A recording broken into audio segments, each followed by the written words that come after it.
Hello everyone, this is Tiger again. So today we will be taking a look at this JMO mock that we did earlier. So let's take a look at what questions we have, alright? So section A first, which will be the first 10 questions of this paper.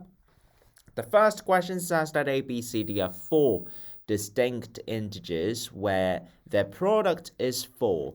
We know that 4 is equal to 2 times 2. So how can I get 4 different integers, A, B, C, D, multiplying to get 4? So basically, we need to think about parity as well. So we can do 2 times minus 2 times 1. Don't forget that 1 is a mutual factor, times minus 1. And that's going to be equal to 4. So if we are trying to find A, B, C, D, they are just going to be one of these factors, one each. So it means that A adding B adding C adding D would be equal to 2 adding minus 2, adding 1, adding minus 1. So that's a total of 0. So the answer is 0 for the first question. And then the second one, it says that a cuboid was made using clay. Candy made some changes to the size of the cuboid. She increased the length by 10%, which means now the length is 110% the original, and reduced the width to 4/5 the original width, which means that the width is 4/5, and the new height to the original height is 11 to 10. So it means that it's 11 over 10 for the new height. So the new volume is this multiplication times the original, which means that as a percentage, it would be equal to 44 over 50 times 110 over 100 times original. So in short, we will have 484 over 500 times the original, which is equivalent to 96.8% of the original. Alright, so the answer is 96.8. And then the third question, it says that he climbs 18 miles at a speed of 3 miles per hour when he climbs a mountain. When he descends, his speed is twice as much. So it means that his speed will be 6 miles per hour. And,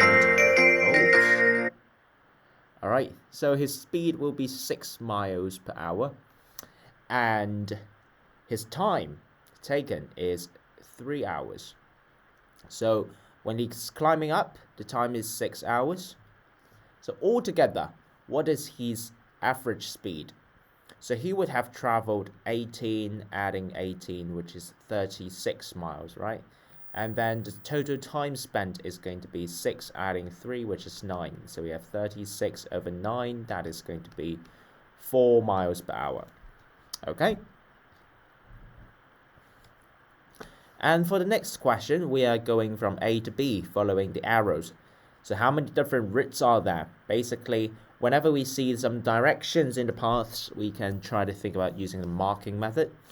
So starting from the first starting point, there's one way I can go there, and there will be two ways I can get there.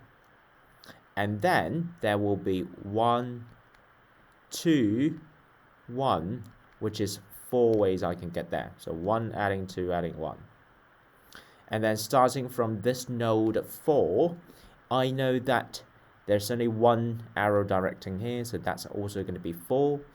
There are 2 arrows pointing at the center, so that's going to be 8. And 4, 8, 4 is going to add up to 16. So the answer is 16. All right, just a marking method.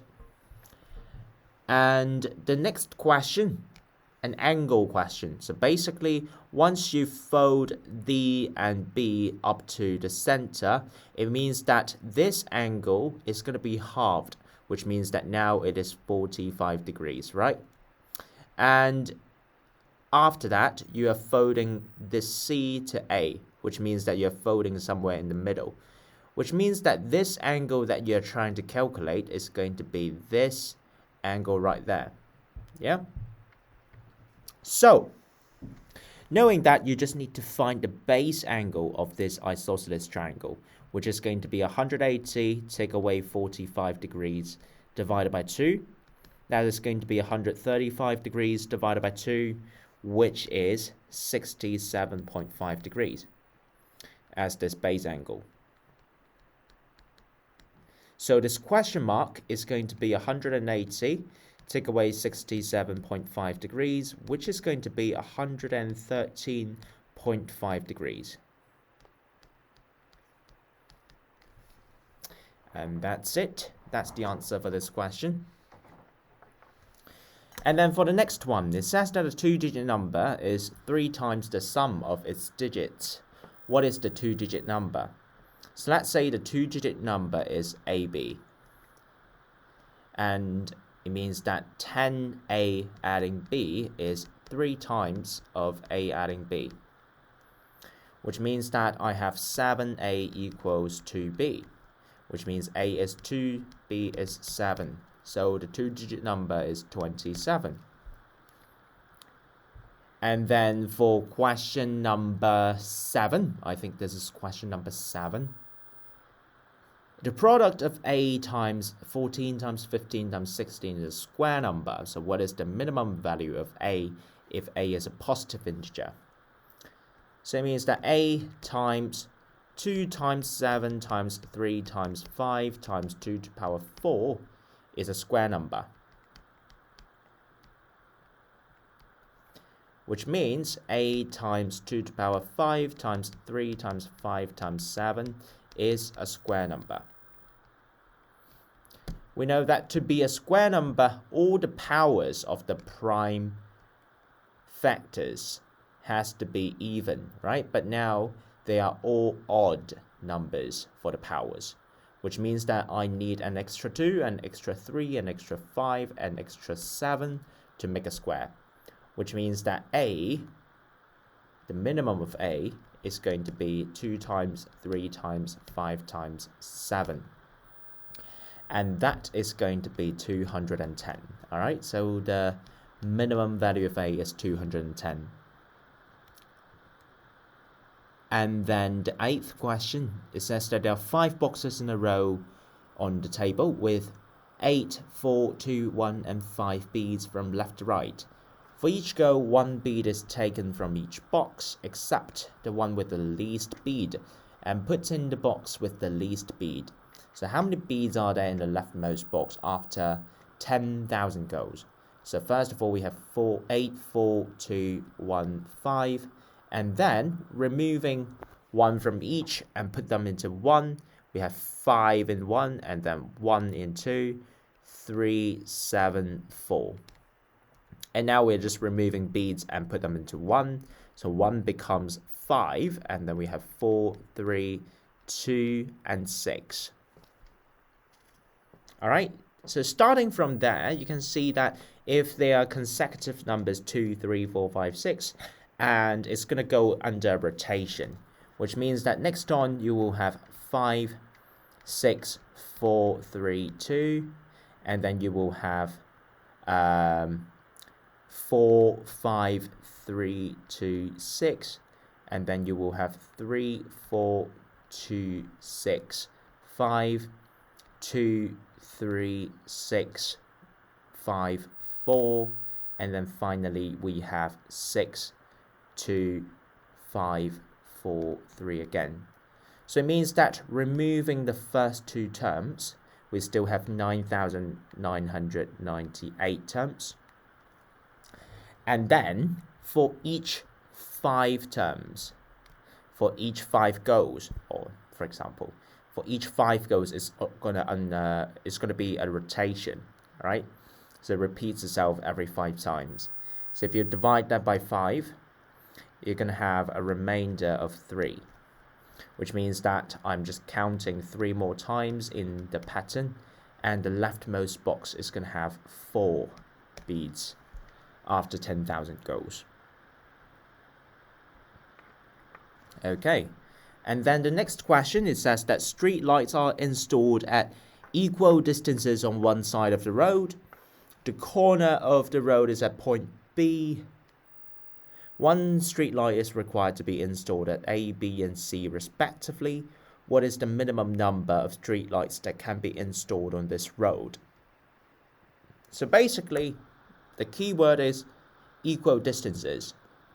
And I want to find a minimum number, which means that I want to make the gaps between the street lights as big as possible, right? So I am actually finding the highest common factor of 585 and 360, which means that I can just try to do a division of these two numbers at the same time. So I have 117, I have 72, and then both of them are divisible by 9. So I have 3, I have 8. So wow, we know that the highest common factor is therefore 5 times 9, which is 45. So it means that there will be 13 gaps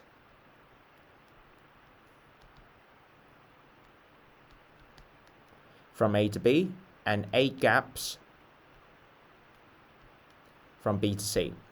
But then the number of lights is one more than the number of gaps, right? So from A to B inclusive, there should be 14 lights. From B to C inclusive, there should be 9 lights. But then B is a mutual point on A, B, and BC, so we need to take away 1. And that's the reason why we have 22 as the answer. Okay? Interval problems.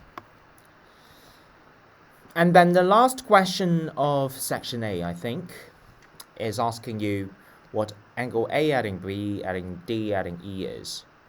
So basically, we know A, B, D, E and reflex angle, F adding reflex angle, C adding A adding B adding D adding E is 720 degrees for the interior angle sum of a hexagon, right?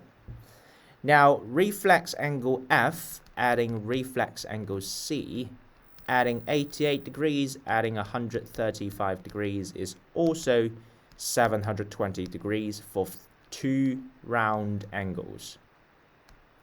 Yeah? So it means that if you just try to compare these two equations, these are the same, yeah? So it means that ABDE is equal to 88 adding 135. So 88 adding 135, that's going to give us, wow, it's taking me a while, 223. Yeah, I think I'm right. So 223 degrees is the answer. Okay.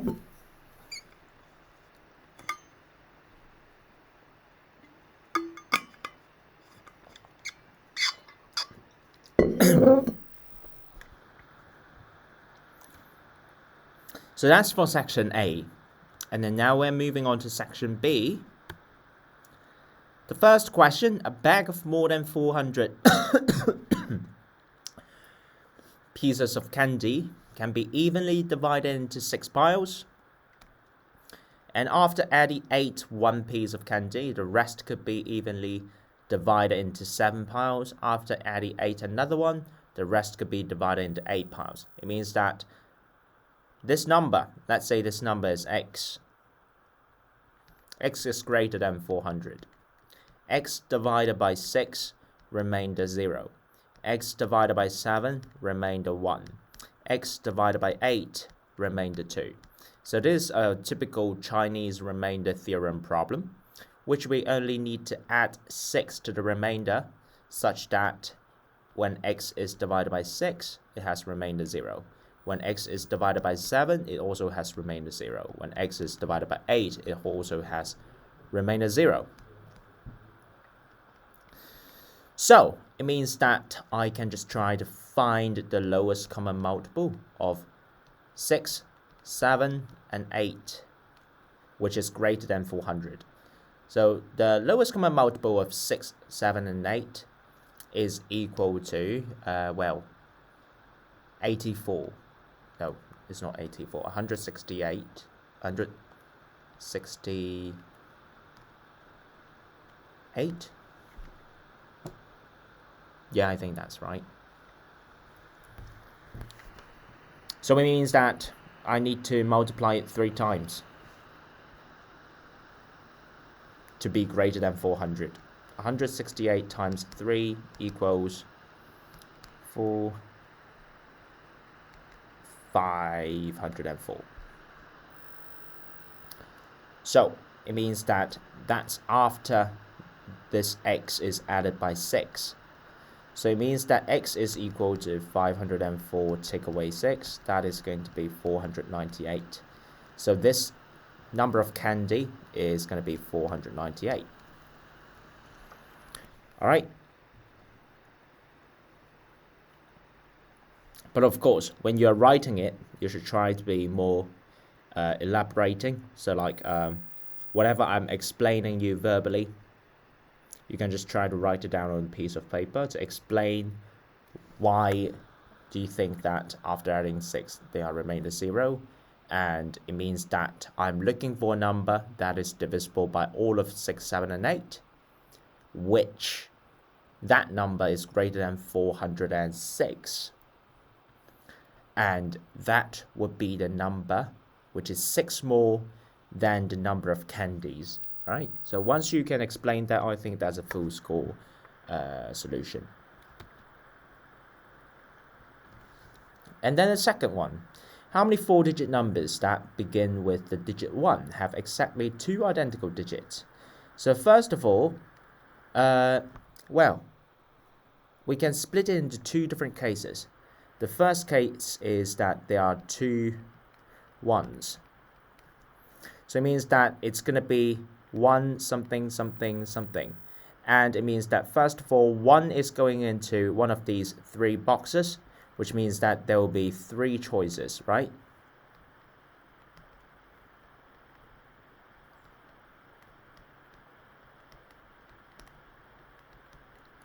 And then for the remaining 2 boxes, there will be 9 and 8 choices respectively.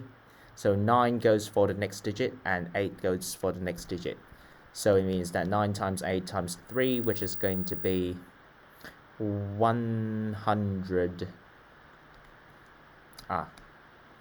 9 times 8 is 72. 72 times 3 is 216.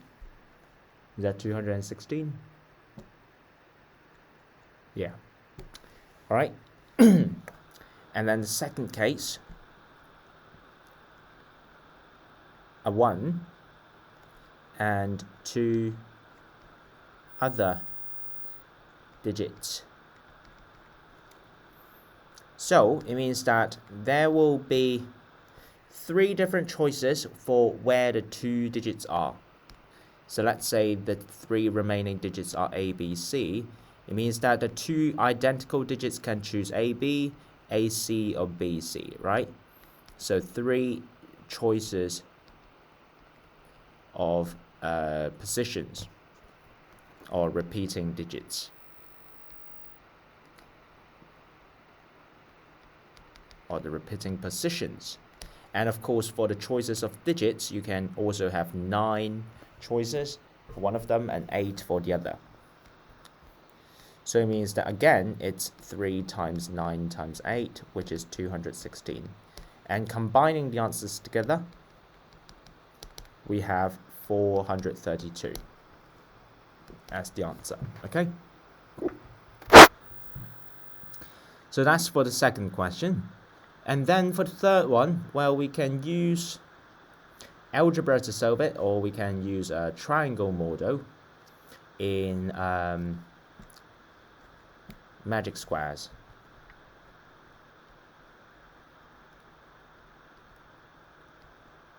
So first of all, you can name all these remaining boxes with their letters. Now we know that each row, each column, and each diagonal has the same sum, right? So it means that A adding B adding C, adding 2011, adding D adding E, adding F, adding 2005, adding G is equal to 3 sums. Does it make sense? And then we also know that A adding B adding C adding D adding F, adding C adding E adding G is 3 sums. So comparing these two equations, if you are just trying to remove the second one from the first one, well, you can treat this as a simultaneous equations because most of it will be able to cancel out each other. So D and E, F and G, until it means that we have 2011 adding 2005, take away 2C is 0, which means that 2C is 2005 adding 2011, which is 4016, and C is 2008. Alright, so the answer is 8. That's the number, 2008. That's the number in the top right corner. So that is how you can do it if you know how the triangle model works in magic squares. If you don't, of course, you can also use algebra, which is if you set the middle box as x, it means that you can imagine these two sides are going to add up to 2x and has a difference of 6, which G is 6 greater than A. Alright, and then you can just try to list the equation to solve this problem. Alright, so not much of a problem.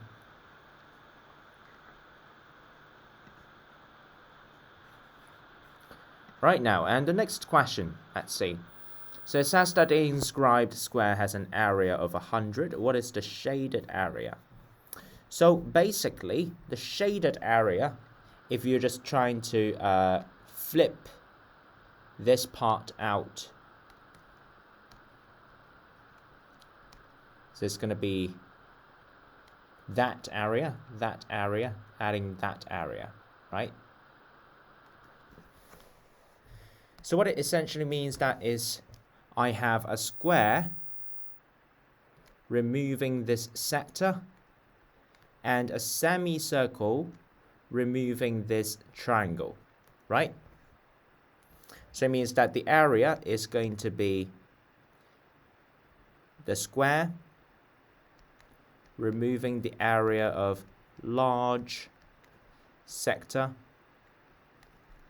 adding the area of small semicircle, removing the area of a triangle. That is half the square. Right?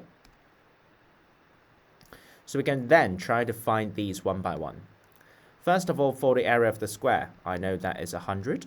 For the area of the half square triangle, I know that's going to be 50. And then we're just calculating the area of the small semicircle and the large quarter circle. So, for the small, for the large quarter circle, I know that it has an area of a quarter of 10 squared pi, because the side length is going to be 10 for this large quarter circle, right? And then for this small semicircle, probably I need a little bit of elaboration there. So if this is 10, because the area is 100, so the side length of the square is 10. This is also 10, and because this is square, so it's right angled, which means that the diameter is equal to 10 squared, adding 10 squared, and the root of that, which is root 200, and that is going to be equal to 10 root 2. So it means that the radius is 5 root 2, which means that the area of the small semicircle is a half of pi 5 root 2 squared. 5 root 2 is going to be 25 times 2, that is 50. So half of 50 is going to be 25 pi. At the same time, minus a quarter of 100 pi is minus 25 pi. So it means that I have 100 minus 25 pi, adding 25 pi, take away 50, which the minus 25 pi and the adding 25 pi cancels out with each other. So we have 100 take away 50, which is equal to 50.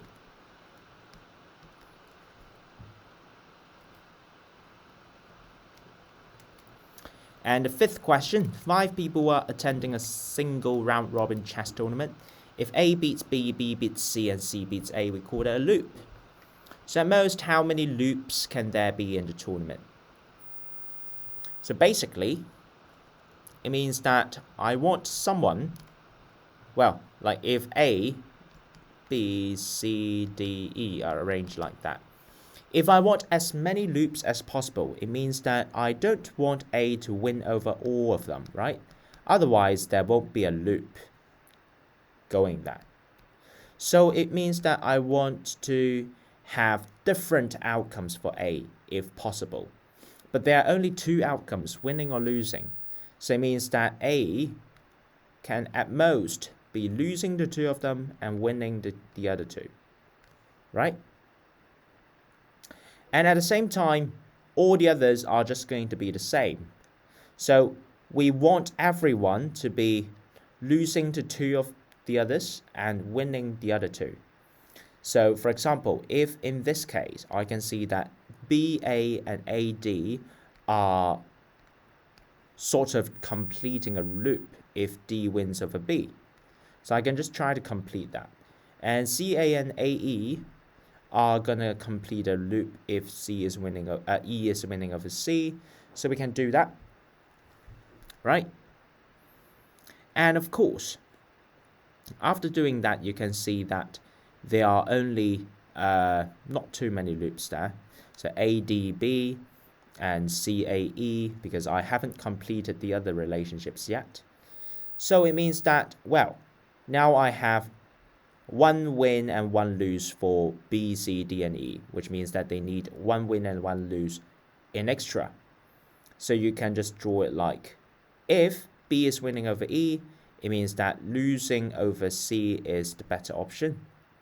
And if D has 2 losers already, I want D to have another win. So now D has 2 losers, D can have another win. So that's how everyone is getting 2 wins and 2 losers. And how many loops can we find? We can find a loop between AE and C. So AEC is a loop.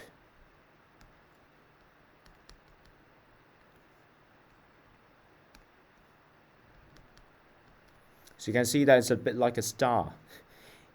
EDB is also a loop. And then we have DCA. And then we have CBE. And then we have BAD. Do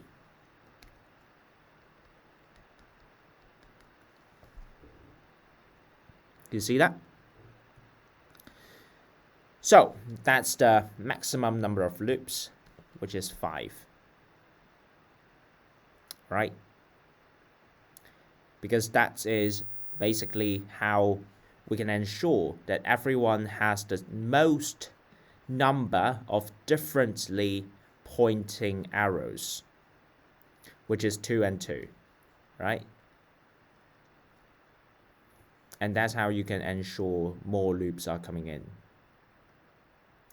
Does it make sense?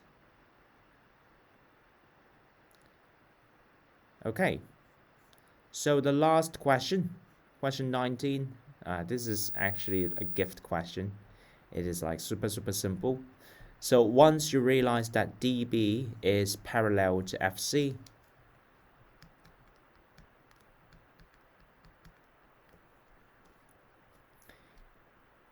you can say that the height of triangle FDB with DB as the base is equal to the perpendicular distance from DB to FC, which means that triangle FDB is going to have the same distance as triangle DCB, same area as triangle DCB, right?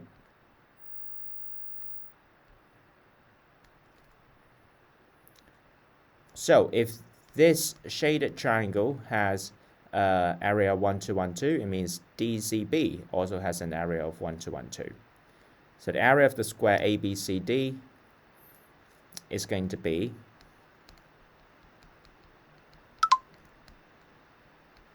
2 times of 1, 2, 1, 2. That is 2, 4, 2, 4.